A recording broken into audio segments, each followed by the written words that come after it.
April. King of the Lion Kings. Everyone who's familiar with ancient beasts has probably seen or heard of the Walking with Beasts series, a worthy follow-up to the Walking with Dinosaurs BBC series. One of the more memorably terrifying predators reconstructed in the show was the hyenodon.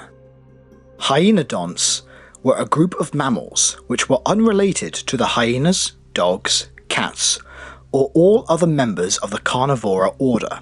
They were a distinct lineage of bone crushers and powerfully built carnivores likely adapted for taking down powerful prey items. A new hyenodont from Africa represents one of the largest ever found. Simbakubwa kutokafrika was so large its lower jaw alone was larger than the entire skull of a modern lion. It has been estimated it could have reached 1,500 kilograms or 3,300 pounds, the size of a small rhinoceros, and larger than the modern polar bear. Its teeth suggest it was a specialist predator of large megafauna like rhinos and elephants. The goby never holds back.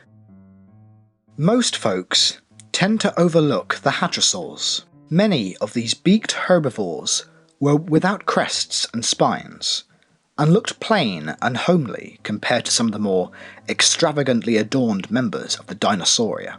However, they were important parts of their ecosystems, and were amazingly unique in how they developed ways of crushing, chewing, and processing their food.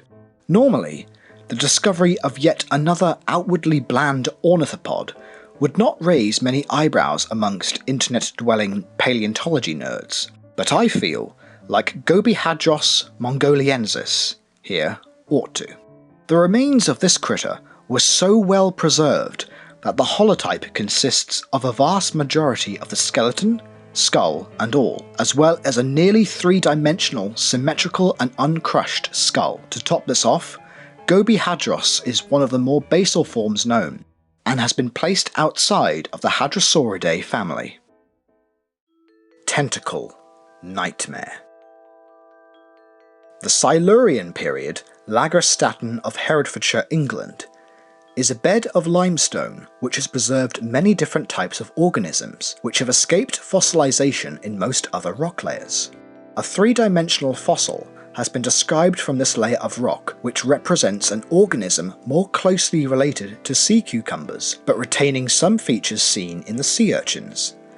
The critter was called Solacina Cthulhu because its body consisted of a ring-like structure with a bunch of tentacles surrounding it, like the cephalopodal behemoth of the Lovecraftian cult classic.